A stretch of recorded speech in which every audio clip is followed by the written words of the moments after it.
Hello, hello, hello. Hi, Jeff. He was in a second ago and Chris was in earlier.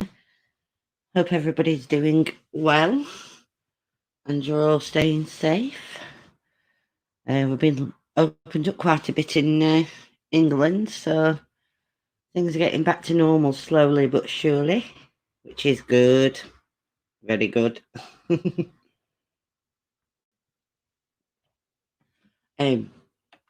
We got a new PC today, so I thought, oh, I'll get it all set up and live stream on it, change all my programs round. And I did. And then when I went to go and when I went to go and open the StreamYard up, blah blah blah, just before it decided it wanted to do an update. So I'm actually using my old PC. So bloody typical, that, isn't it? As soon as I go to do anything, you know. I had it built for me, Jeff.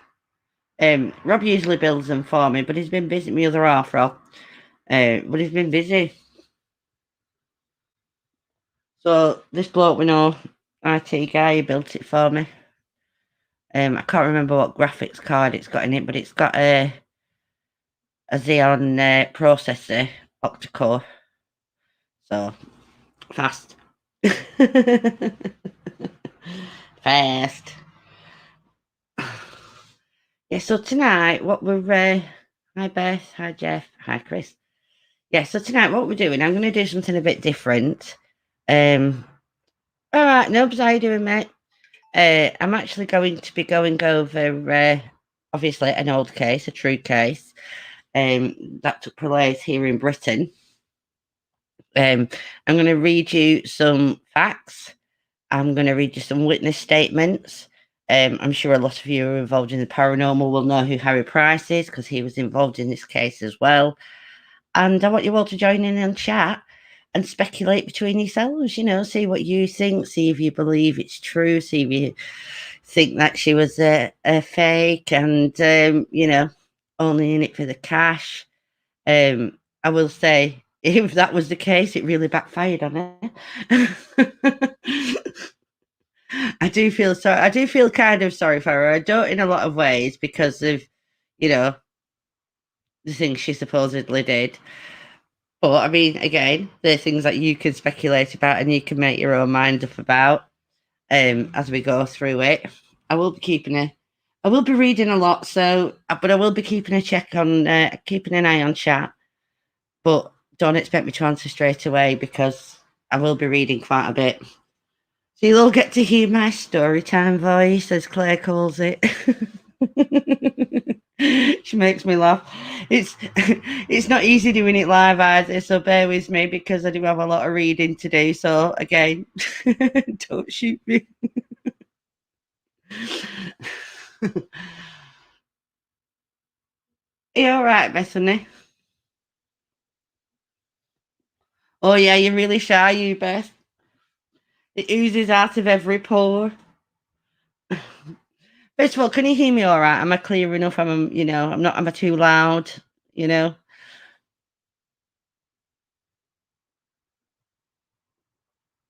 Because I don't want to be shouting at you when I'm reading. That'd just be wrong.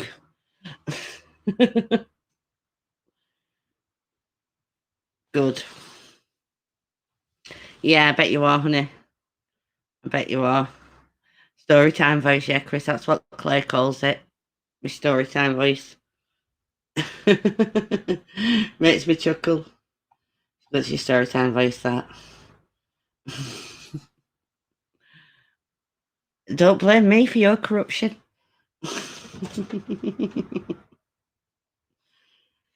All right. Shall we get started? Let's just put that up.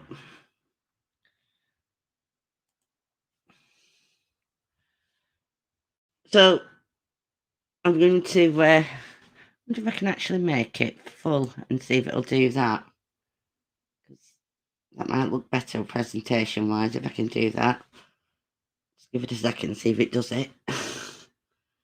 Yeah, I'm also on a wireless connection. I'm not on my Ethernet cable. So that doesn't help.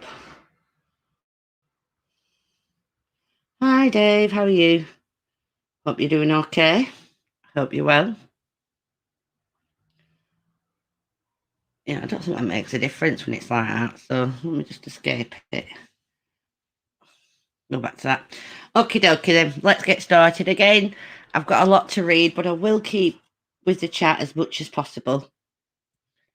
So, Helen Duncan, spiritualist, medium, and the last person in Britain to be tried and sentenced under the 1735 Witchcraft Act. Who was Helen? Born in Calendar in 1897, the daughter of a cabinet maker, Helen Duncan was a showwoman who travelled throughout Britain, holding regular seances during which she would produce a form of dead people by emanating a cloud substance, ectoplasm, from her mouth. These spirits were said to appear talking and actually touching relatives.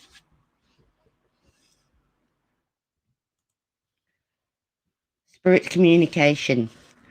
By the 1940s, she was one of Britain's most famous mediums, her contact being a garrulous, bitchy spirit named Albert. What type of medium? Duncan was particularly famous as a medium for materializations, which should set alarm bells ringing. On several occasions, she was caught in the act of faking.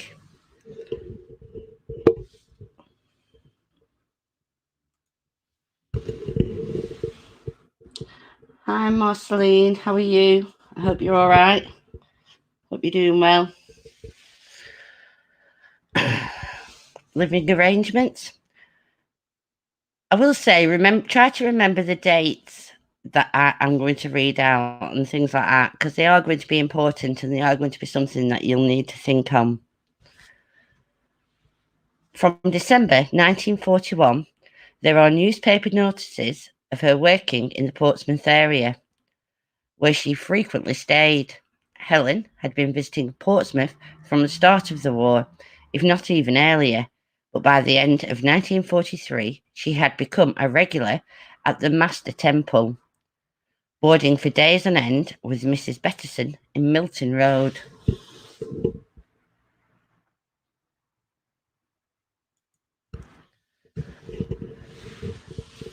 Helen's famous case. It was during the years of the Second World War that Duncan's activities attracted the attention of the establishment. In 1941, she spoke with a deceased sailor from HMS Barham and revealed that the ship had been sunk in the Mediterranean.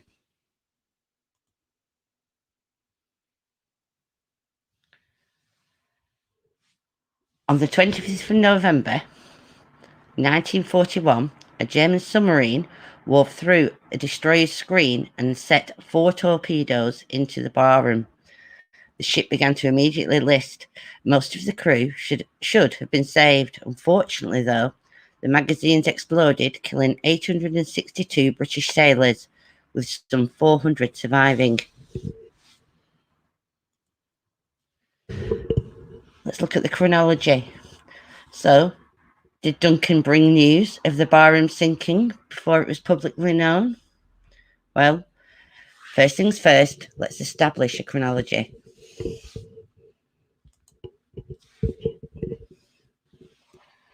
The 5th of November 1941, HMS Barham was sunk near Malta. However, this information is immediately classified, not least because the Germans seem not to have been sure whether Barham had gone down.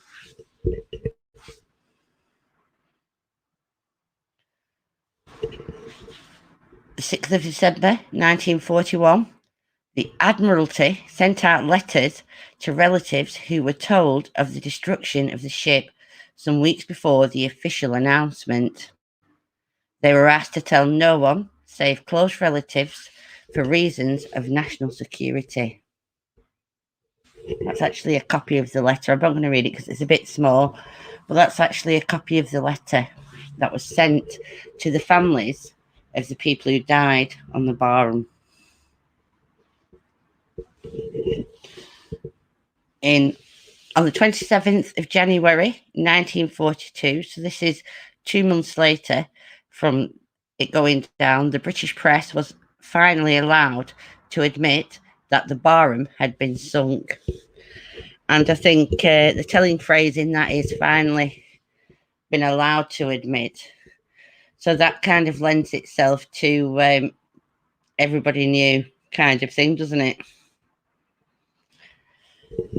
November 1942, the Portsmouth Press runs many memoriams for those who died a year after the sinking. Barham clearly had many crew in the area. Remember to think on that, because a lot of people who was on the Barham was actually from Portsmouth.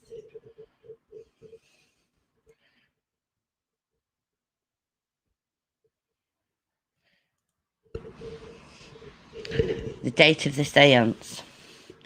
So the question really is, when did Helen make this prediction?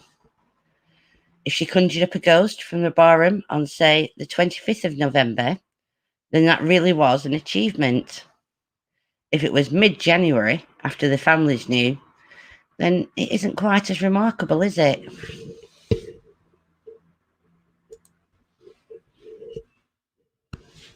Hi, Mark. How are you? I hope you're doing well. Isn't what remote viewing? She was a medium who said she could use ectoplasm to create a manifestation. Yeah. So we're talking about hundreds, just as conceivably thousands of people being in the know in the Portsmouth area alone. Duncan also must have come into contact with bereaved people on a regular basis, adding to the odds that she would have heard.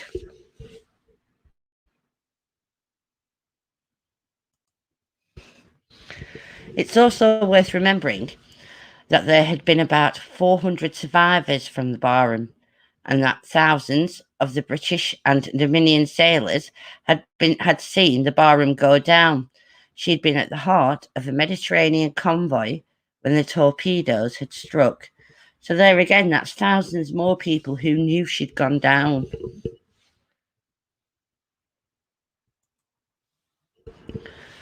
Our only real clue for a date for the seance comes on the 26th of December 1941, when Guy Liddell, the wartime head of British counterintelligence, recorded the following in his diary. The Barham case has come up once more, i.e. the need to keep it secret. A medium has produced a drowned sailor called Sid, who was recognised by several people present at the seance and said he was one of the crew. Edward Hinchley, Cook, and Edward Cusson are once again taking up the trail. So we actually got to counterintelligence, the head of counterintelligence for the British government a seance. So, but that was on the 26th of December. That's a month after the ship went down. The medium is almost certainly Helen Duncan, but again, the problem is nailing down when the seance took place, sometime necessarily between the 25th of November and, say, the 24th of December. Remember that any time after the 8th of December, the families had already been informed.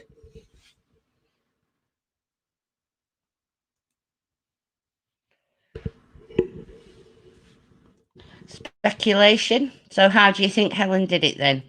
I'm going to guess that the seance took place in December, and that at that point it's safe to assume that in Portsmouth the death notices had been sent out, ripples in the community, because People do love to gossip.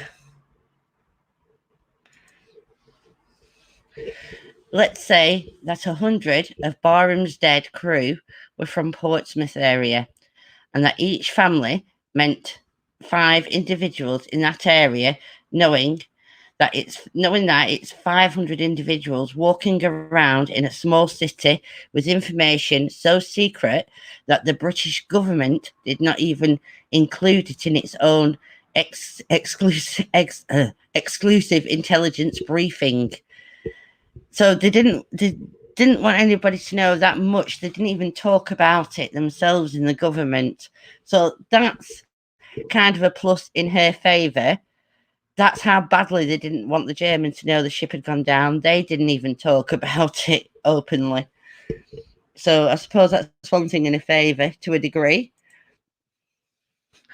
I'm going to touch briefly on the manifestation side. Helen was known for producing ectoplasm during her seances, claiming that they were lost loved ones. Harry Price, even investigator. Let's take a quick look at his findings. You all have people brought. I'm trying to have a look at chat now.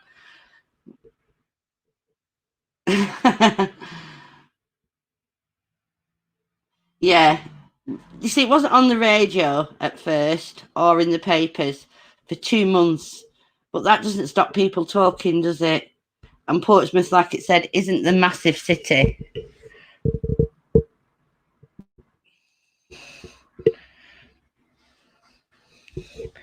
Harry Price.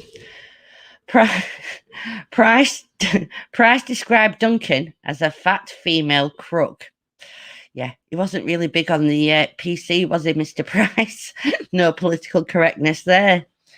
He said she refused to be x-rayed. Her husband went up to her and told her it was painless. She jumped up and gave him a smashing blow on the face, which sent him reeling. Then she went for Dr. William Brown, who was present. He dodged the blow. Mrs. Duncan dodged out into the street, had an attack of hysteria, and began to tear at her seance garment into pieces. A 17-stone woman clad in black satin tights locked to the railings, screaming at the top of her voice. She clutched the railings and screamed and screamed. Her husband tried to pacify her. It was useless. I'll leave the reader to visualize the scene. A 17-stone woman clad in black satin tights locked to the railings, screaming at the top of her voice. A crowd collected and the police arrived. The medical men went with us to explain the position and prevented them from fetching the ambulances. Could anything be more... Don't get up there, sorry, the cat's just about to jump on my thing. More infantile than a group of grown men wasting time, money and energy on the antics of a fat female crook. Harry didn't like it, did he? We got her back into the laboratory, and once then she demanded to be x-rayed. In reply, Dr. Williams Brown turned to Mr. Duncan and asked him to turn out his pockets. He refused and would not allow us to search him. There is no question that his wife had passed him. Oh, I'm going to have to move my cat from in front of my TV. Off, come on. Will you move? You're disturbing my live stream, kitty cat. Sorry about that. There is no question that his wife had passed the cheesecloth in the street. However, they gave us another seance, and the control said we could cut off a piece of teleplasm when it appeared. The sight of half a dozen men, each with a pair of scissors, waiting for the word, was amusing.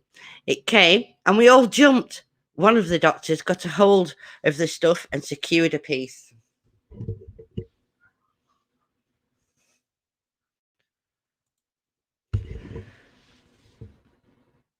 The medium screamed, and the rest of the teleplasm went down her throat.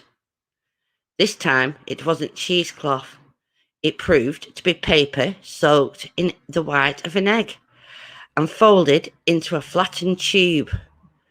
Could anything be more... did that a bit, the other one.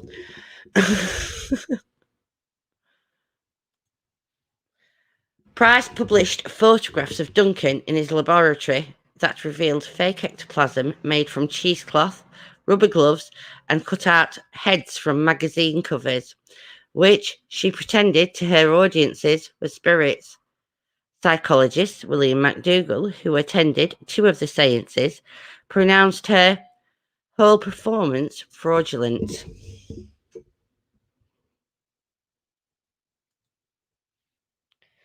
If you take a look at that, you can see that's obviously cheesecloth. It's even got edging on it and holes ripped in it. But this is what she said was passing for ectoplasm.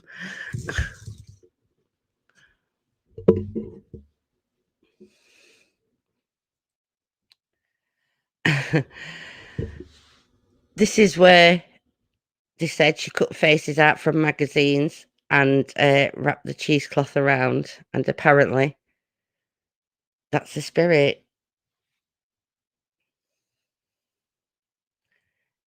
That's actually a close-up of the face.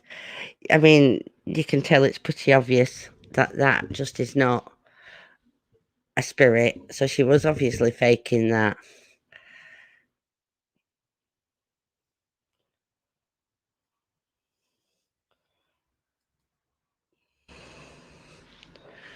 Arrested for witchcraft. She was initially arrested under Section 4 of the Vagrancy Act in 1824, a minor offence tried by magistrates. The authorities regarded the case as more serious and eventually discovered Section 4 of the Witchcraft Act from 1735, covering fraudulent spirit activity, which was triable before a jury.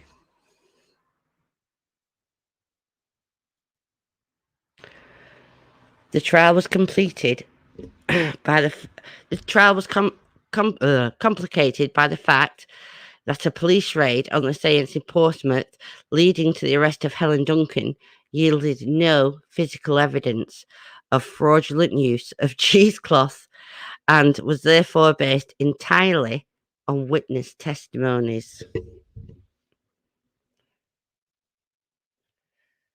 There were 7 counts, 2 of conspiracy to contravene the Witchcraft Act, 2 of obtaining money by false pretences, and 3 of common law offences of public mischief.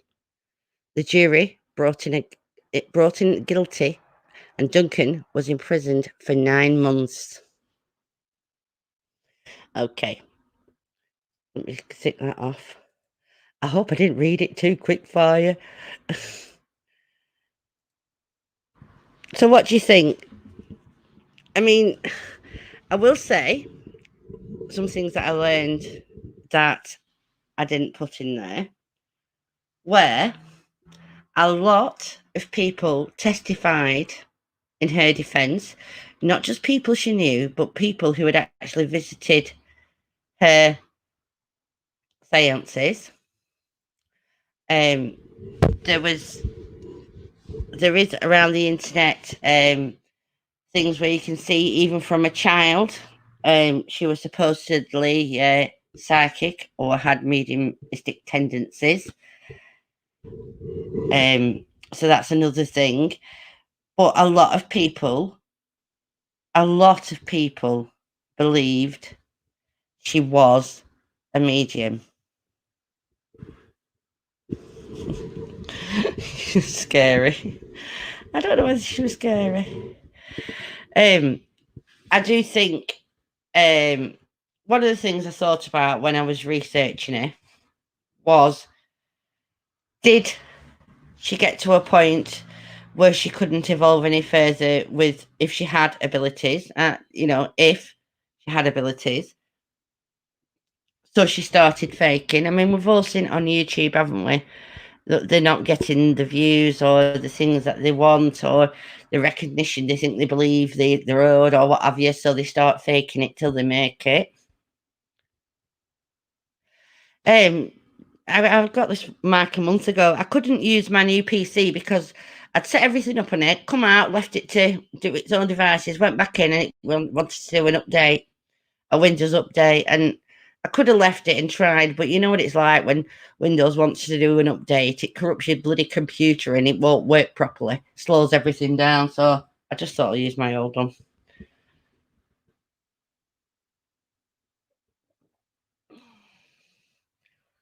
She didn't just fake once though.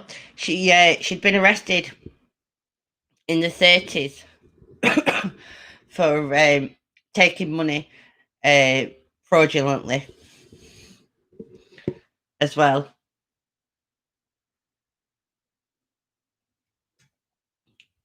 All right, okay. Yeah, no, this is just my old PC.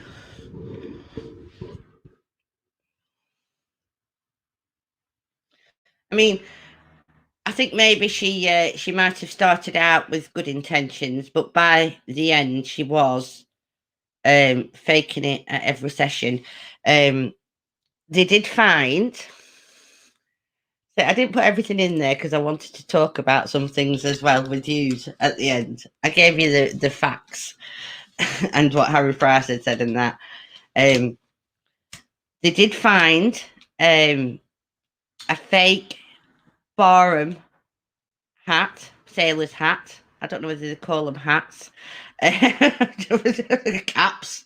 I don't know, but they did find one with a fake ribbon around it. So when she's done the seance, she's obviously had that there because that was discovered. If you're very gullible, let me put this up.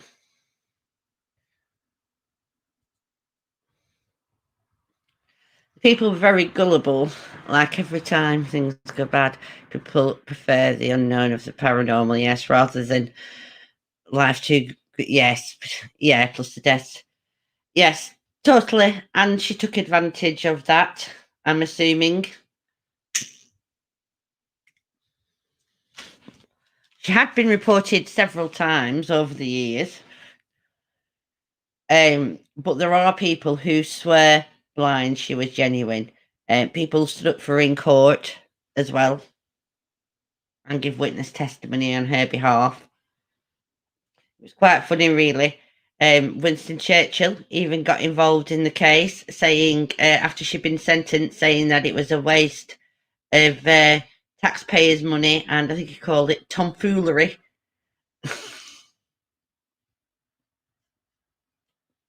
Hey, Claire, sweetheart. Yeah, so I don't know. I do think she faked a lot, and I do think um, I do think that she meant to deceive people.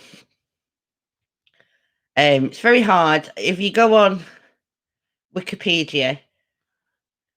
Winston knew all about tomfoolery, didn't he? Just it actually tells you the date that they believe um, the date that they believe the seance took place, but there is absolutely no evidence to substantiate the date that's actually on Wikipedia.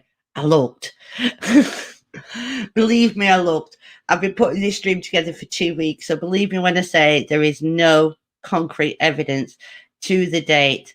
There's newspaper clippings of her doing. It was always advertised in the newspaper when she did a seance because she tended to do them at the Master Temple, and they put them in the like personals in the paper.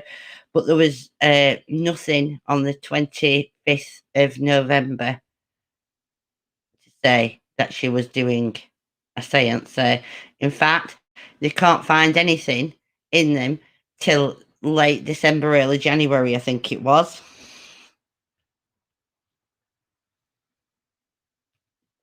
Of her doing seances.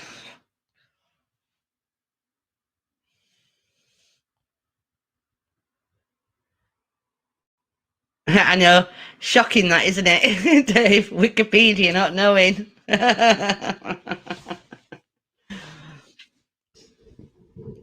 Yeah, I don't use it as a source for anything when I do my videos or my lives.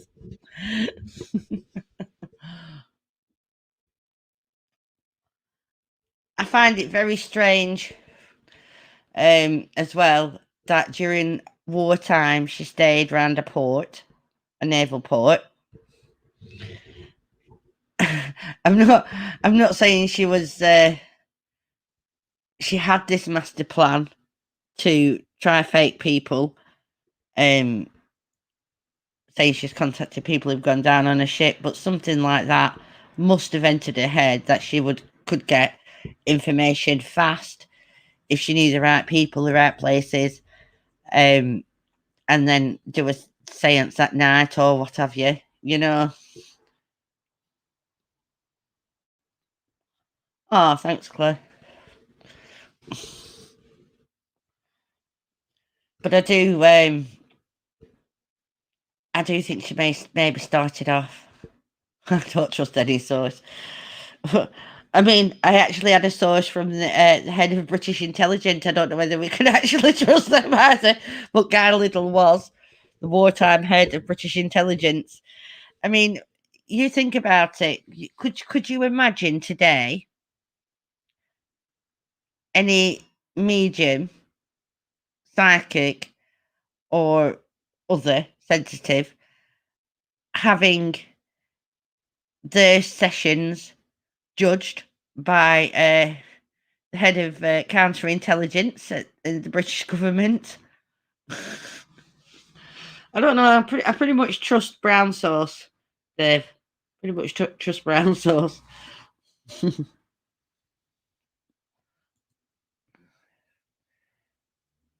I think they were. I think she did.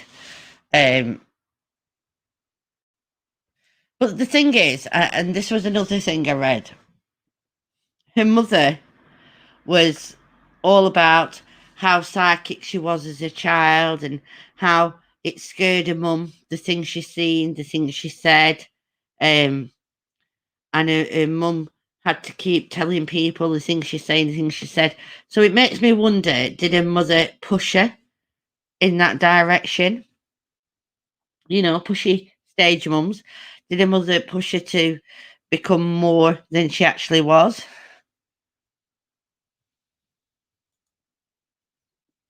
Because we all know about pushy parents, don't we? You know, we see it all the time on reality shows and things like that.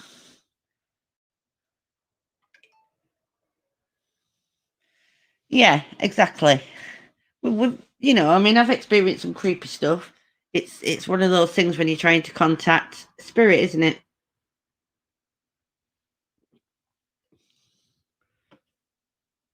There isn't an ABC in how to do it. Yeah, don't they just and because that came up a lot in in doing like the research. That was one of the things that made me think as well. You know, and was she faking it from a young age because her mother pushed her to excel herself more?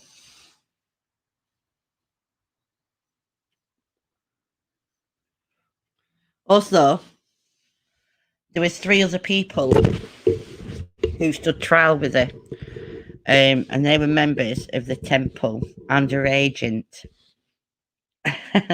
So they were members of the Master Temple, where she did the seances, and her agent, and they stood trial with her, but with more minor charges, and they didn't go to prison. So, but yeah, so you know that's another thing. People knew about what she was doing, and obviously didn't say anything.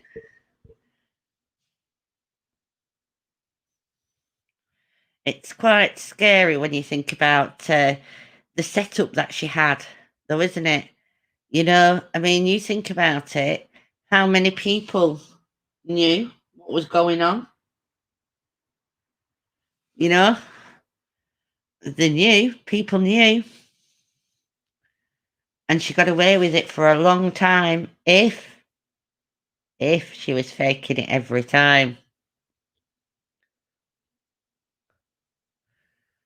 I think there was, I think it was 1939 when she got done for falsifying things again, and it was when, because you've got to picture this. The room were black, more or less, pitch black, with just like little lights where she fancied, and she had somebody going round with one of those supposed spirits with the fake faces on them, and it was supposedly a child, and somebody in the crowd grabbed it, took hold of it, and then the lights, and he wouldn't give it back. And then the lights came on and the police were called. It's just, it sounds ridiculous when you say these things like that, doesn't it? I've always said this, that there's no for you. Yeah, that's very true. Yeah, it was a young fella who actually grabbed the supposed child spirit. And he literally held on for dear life.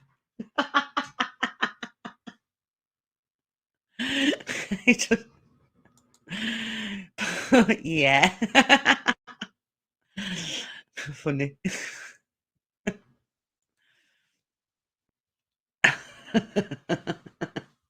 Like, yeah, you're going nowhere, sunshine.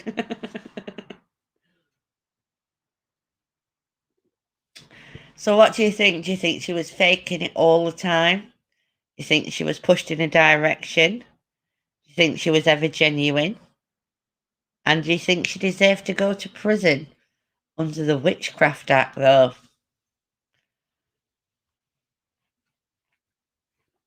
Remember, they had no physical evidence to prove anything, because the day they arrested her, they couldn't get any cheesecloth. There was no evidence, physical evidence, to prove anything. And that made the court case complicated. But they did still convict her under the Witchcraft Act. I don't know whether I see that as being fair, you know?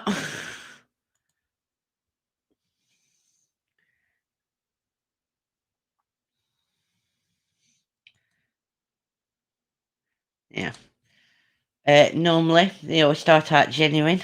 Some event, can't explain yet. I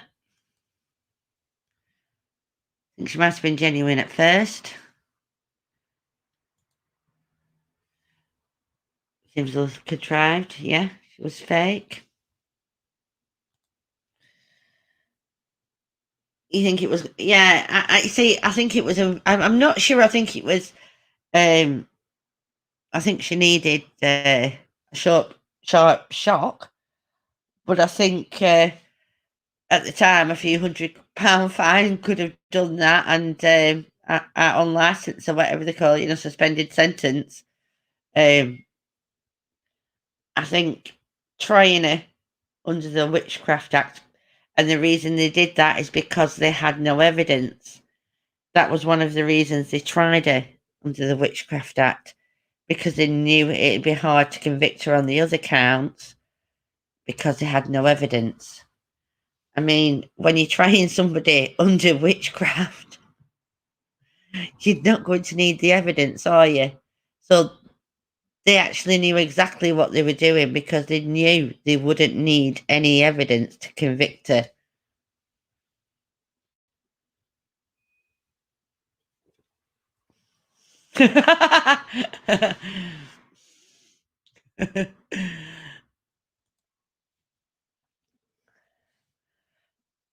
Yeah, I believe in the paranormal. I just don't believe it's as commonplace as people would like you to believe. I don't think all that glitters is gold. I just don't.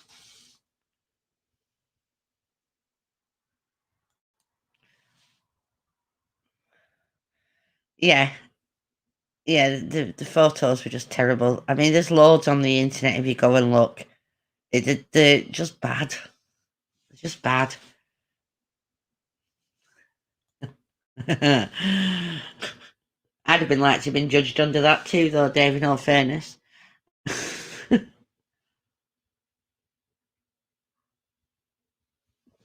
That's what I mean, Joanne.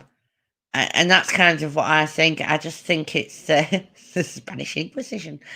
Um, I just think the way they dealt with her was wrong. Um, I'm not saying that she didn't need dealing with. I think we have them everywhere, Marceline, to be honest.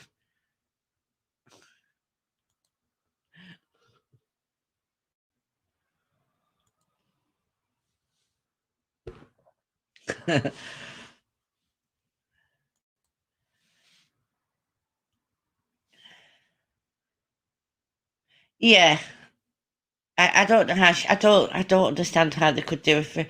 I mean, you think about it when witchcraft was at its height in the 1600s. Um, that was through fear. A lot of that was fear, religious fear. You know, and also, I'm sorry, man, but it was also like get your women in line, and we're going to call them witches.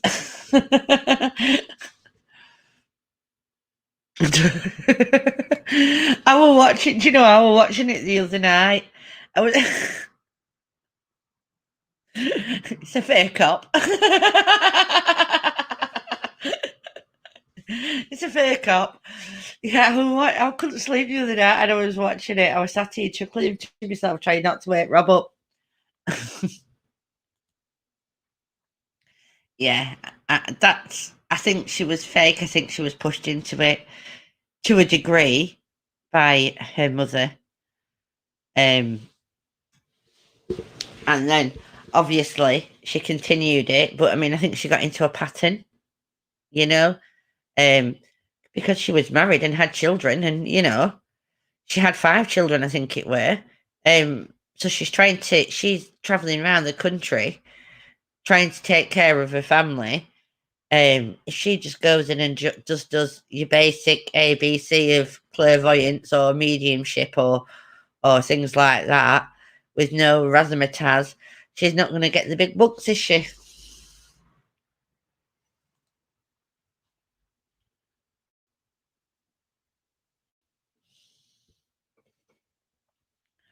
You see, the thing is, though, they couldn't just say, well, you're a fake medium. There you go. Bye. They couldn't try it. They had no evidence. And this is why they did the witchcraft.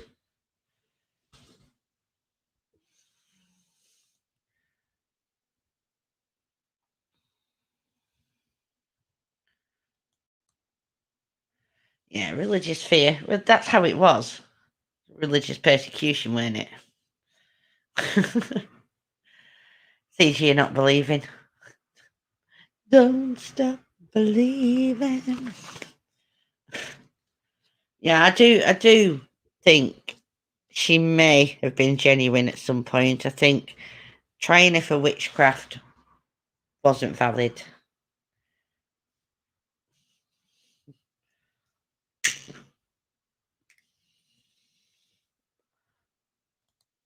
Religion is designed to be scary because how can they get you to be on the side of good if they don't have bad? The negative has to outweigh the positive. You have to be so scared to do naughty things that you're going to turn to the church. That's where demons come from.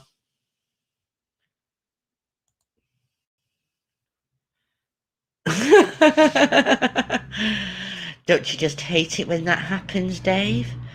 Ugh. Did he put on a fake nose so there was a trial? Yeah, a few warts too.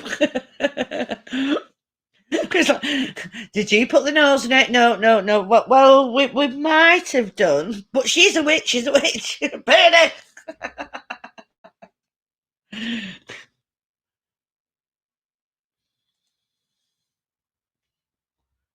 Yeah.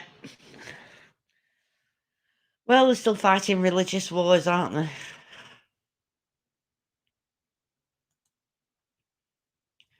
Yin and yang.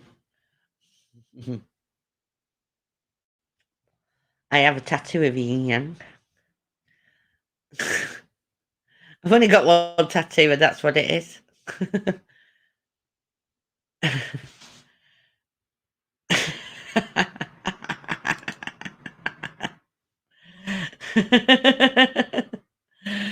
Oh dear. Yeah, I've had boyfriends with the same issue. Not the nose though. I wanted a boyfriend, so I had a carrot. Hang on, I'm trying to think.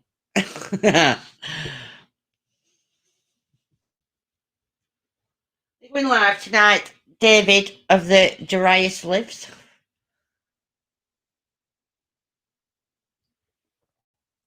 So what do you think? Do you think I should do another one and make these like a monthly stream where we can decide whether we think they're real, fake, and then we can speculate about it? I quite enjoy doing that, even though it's a lot of reading and I hate reading live. Hate it. It's like not when I'm doing my videos and I can just just stop it and re-record it. Re-record, not fade away. I'm not doing them weekly, monthly. This is me, Jeff. You know how I only live stream when the mood takes me normally. Midnight, you're doing a late one.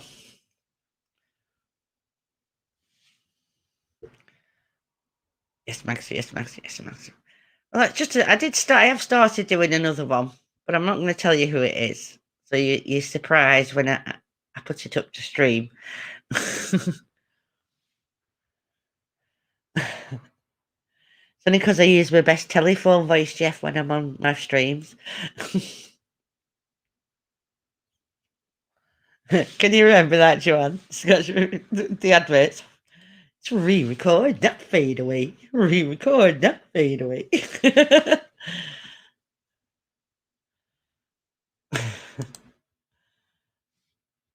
Oh, thank you, Mark. Well, you know how I am, and it's how I am on the day for a lot of the time.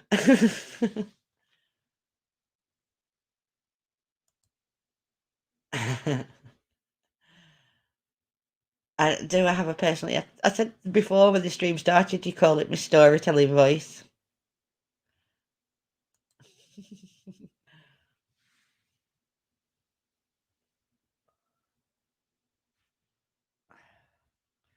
Yeah, I wouldn't pay much stock to it because everything else I was reading, I mean, the basics are kind of correct apart from the date of the seance because that is nowhere else.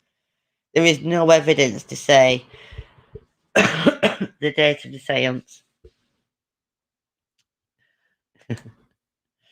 Yeah, my head of the year at school was a Christian brother, and he just looked like that skeleton. We used to call him Zavros as well, and what was He-Man? Skeletor. He'd walk past us down the corridor, and we'd go Skeletor.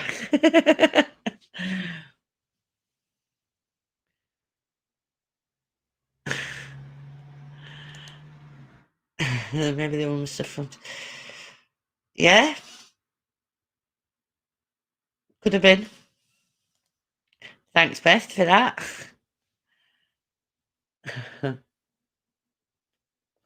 Yeah, I know you know what I'm doing next. Hello, best visitor.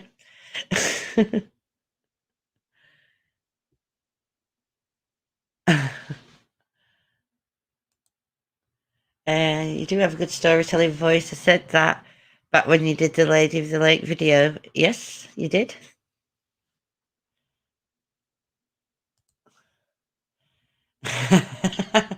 Yeah, get him up.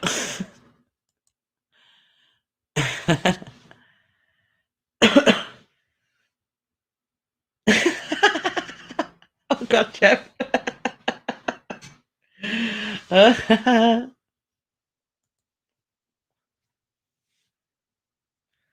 Oh, Chinese, very nice. Mm. Oh, Beth, well, I've got you here. It's Coke, isn't it? When you put in a ham when you're doing it in the slow cooker, because I'm going to do it tomorrow. Um, not obviously sniffy Coke, Coca-Cola. I mean, it'd be a really good joint. Joint Coke. This sounds really bad. Joint of meat, Coca-Cola. Enjoy your Chinese, Claire.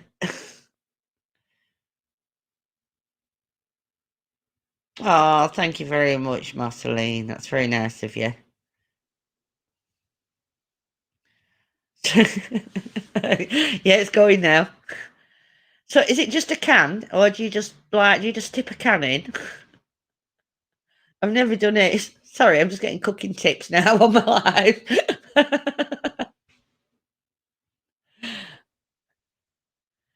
You're more than welcome, Marceline. It was lovely to see you again. Take care and stay safe, sweetheart. Just a can, right? That's cool. I'm going to do that tomorrow. And I'm going to do it with something different. I'm not going to do like veg. I've decided because I love gammon, but I'm going to do it with something like a mushroom omelette on the side instead of doing veg and spuds. I might do something like that. Ham and eggs, just done differently.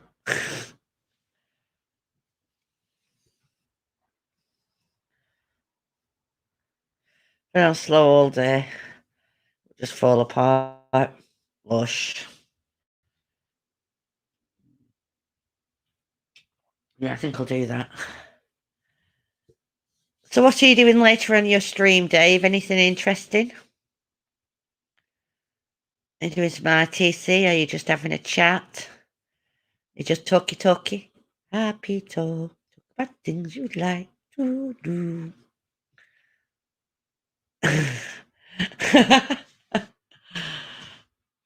Don't eat fish or seafood. Fish makes me throw up. It was the strangest thing, right? When you're pregnant and you have pregnancy cravings, yeah? No, neither than Dave. And you have pregnancy cravings. When I was pregnant, I was making, even though I don't eat it, but my children, my lads used to like tuna. And I was at my mum's and she'd said to me, make us all a tuna butty. She went, I've got some ham in the fridge you can have. So I said, fair enough. So I was about 7 months pregnant with Chloe. And for some reason, I just needed to eat a piece of this tuna. Don't ask me why, but it looked really good. And I can't even stand the smell of fish or anything. But I really needed to eat this piece of tuna. So I ate a piece of tuna. My mum went, what are you doing? I went, I don't know. I just really needed to eat this piece of tuna. Well, 5 minutes later, the tuna was back in everything else I'd eaten that day. Revisited me down the porcelain pot. But that's how weird pregnancy cravings can be. Just chatting.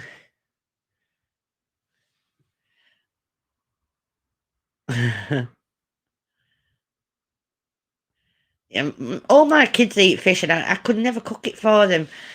Tin of tuna was about the best I could do, but I used to make them fish fingers, and you're gonna laugh. You know, with like fishing batter, things like that you can buy at Iceland or whatever, frozen stuff.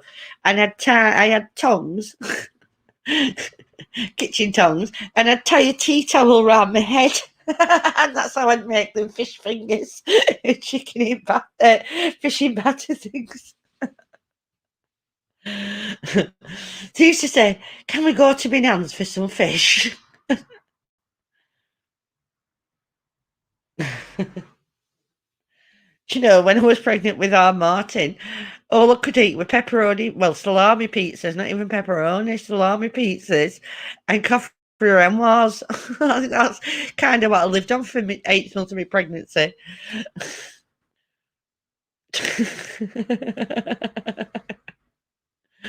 Oh, I couldn't even stand the smell. It was so bad. Luckily, Rob's not a big fish fan, and I've always just said to him, if you want fish, you cook it yourself. It's just that simple. I'm not doing it. No, can't. It's just not normal. Ugh. Lobster. Oh, my lad loves lobster. Ugh. And crab. Apparently crustaceans. His thing. No. And I think prawns are disgusting. I think that's one of the other things. There isn't a fish, maybe clownfish, but there isn't a fish or seafood that looks nice, is it? You know, you can put a steak on your plate and you think, oh, that looks lovely, that. You know, you can go butchers and you can see steaks at window or things like that, and you can think, oh, that looks like a right good cut of meat. I can't say that anything, fish, the eyes, prawns, mussels, no. None of them are nice. They're not nice to the eyes. They don't look. The visualization is awful of them.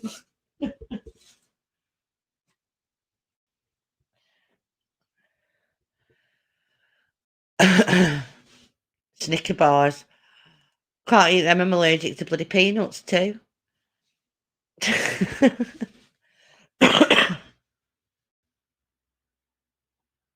Yeah, I just don't do fish in any way. I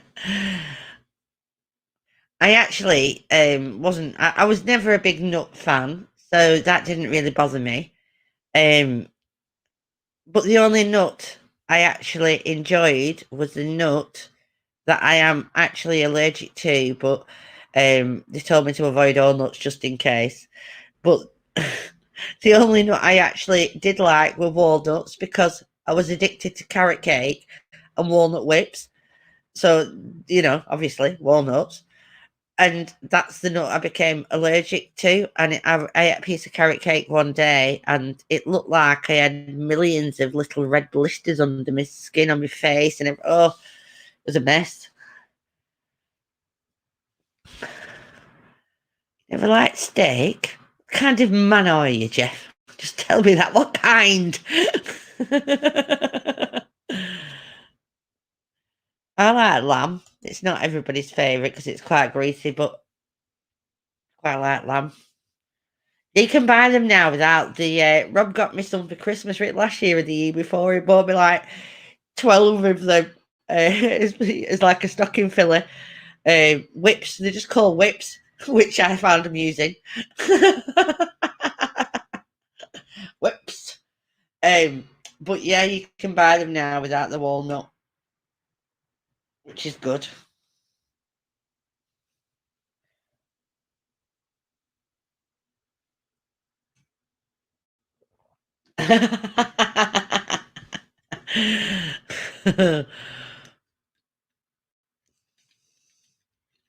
Yeah, I like it. You're an alien. Yeah, you might be right. Billy Bass just wanted to go back to the river. I never got that. Them singing bloody bass.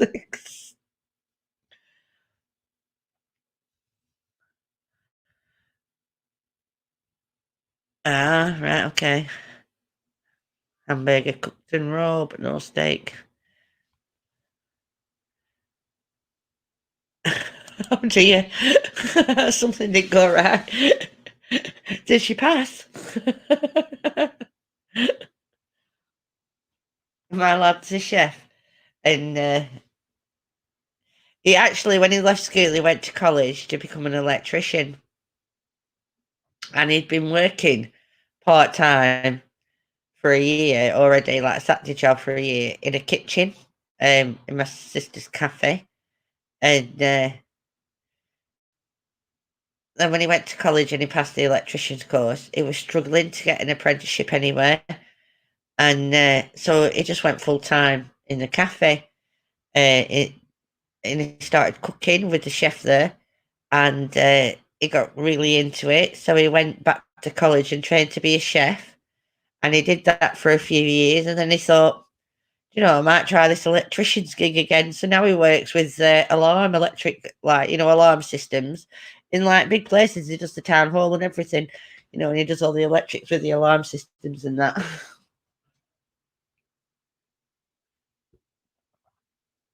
He's just like 29 now, and he's just like gone between both.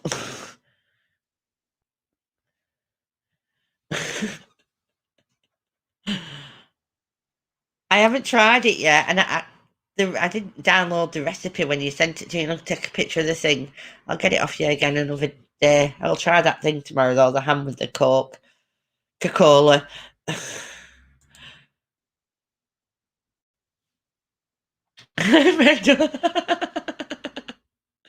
Maybe he was just a fussy eater, Jeff. Have you ever thought about that?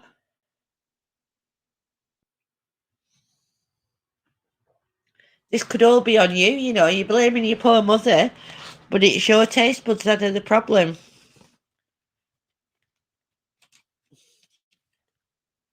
You love people cooking and baking so you can eat it, is that?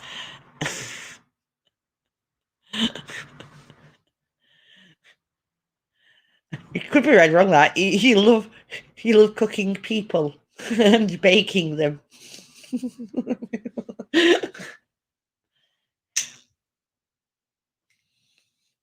I mean, that's when carnivores cross the line to cannibalism, isn't it?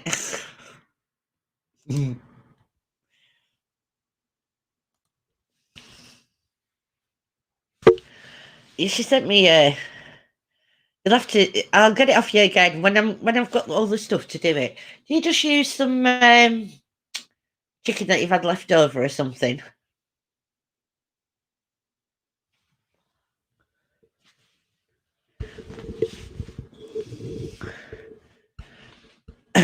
Look at you bribing people with food.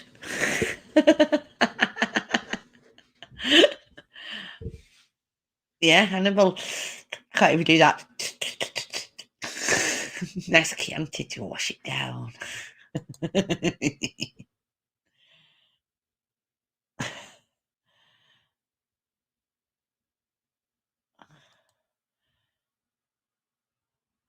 Listen, bribing people with food, it's just not acceptable. Poor Rob's loving it lately since I've been trying to get my arse moving a bit. I just had a load of veg tonight, and I had some mince that like needed to be used. So I just chopped a load of veg up and just brought mince off, stuck it all in slow cooker, and did like a bit of a stew casserole thing. Banged some herbs in and some spices, and just did that. Left it all afternoon to cook down for like 5 hours, and then just had that. Chunks of carrots and spuds and new potatoes and onions, and I had some celery in there, and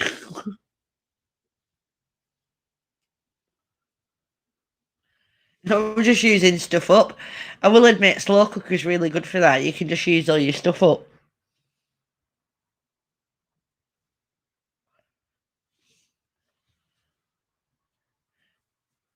Chicken onion.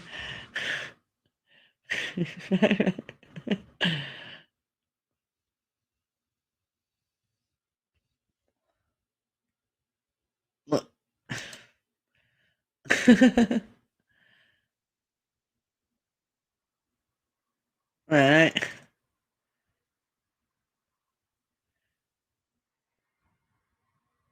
I should actually take a picture of that. Yeah, I'll get a screenshot of it. Capture. Save image. There you go. I'll probably be asking you again before then.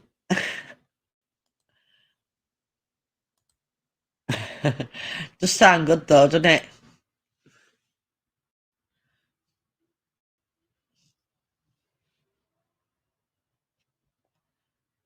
Sounds delish. See, I've always been of the school of cooking. Can't cook, won't cook. That's my school of cooking. But I have been trying. I did a roast chicken the other day. I was going to do it in the slow cooker, but I've never done anything like that in the slow cooker before. So I did this roast chicken, and I had fresh thyme, rosemary, crushed garlic, what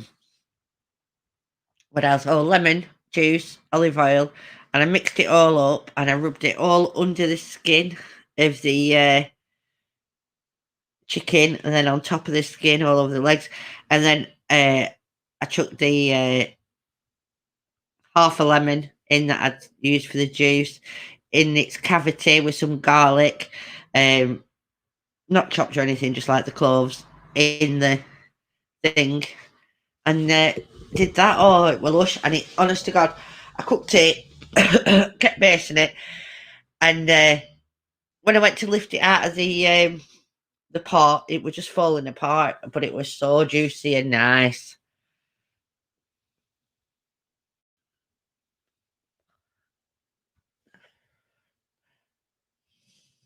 Yeah, I just chuck it all in.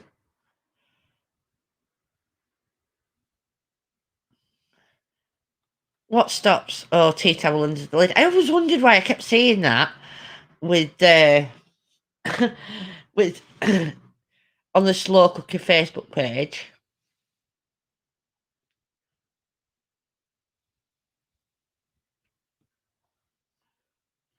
Yeah, we're going to, because I'd seen a couple of recipes.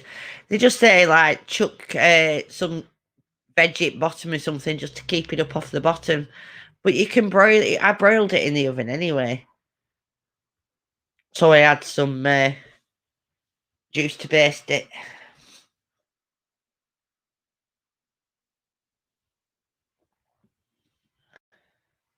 Oh, it was delicious. Our Chloe come round for a tea with Sierra. Even Sierra, she's a fussy eater. I did it with some Mediterranean veg and some roasted new potatoes, actually.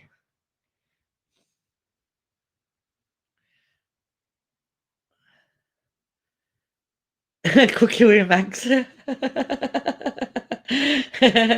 You should do a video on slow cooking. Yeah, you should.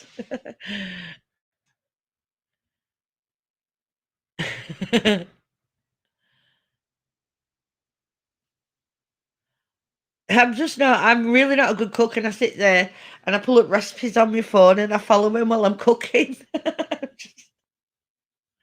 I really, really am not a good cook. I'm all right with basic stuff, like I could just stick a roast chicken in the oven, ain't fancy, or a joint of beef and do some like veg and potatoes, but I've been trying to broaden my horizons. Oh yeah, you do. And I've missed it. Yeah, you do.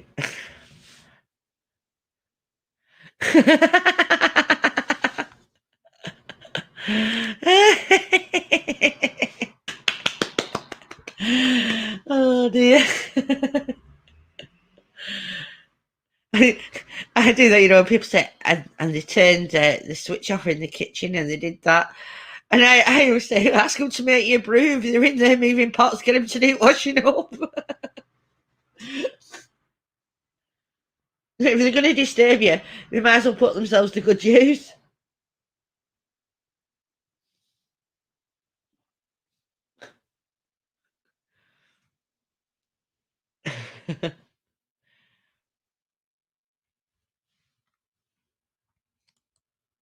Brilliant. Thank you very much. I'm just putting this up on the screen because this life will be staying up, and this is evidence of a promised lemon drizzle cake. Okay. Here's the evidence.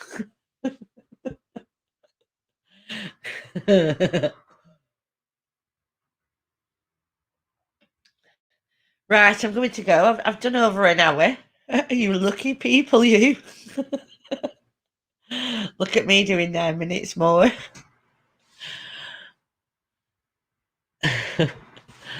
Oh, back of salad. Hey, they're handy. They're all right for quick ones.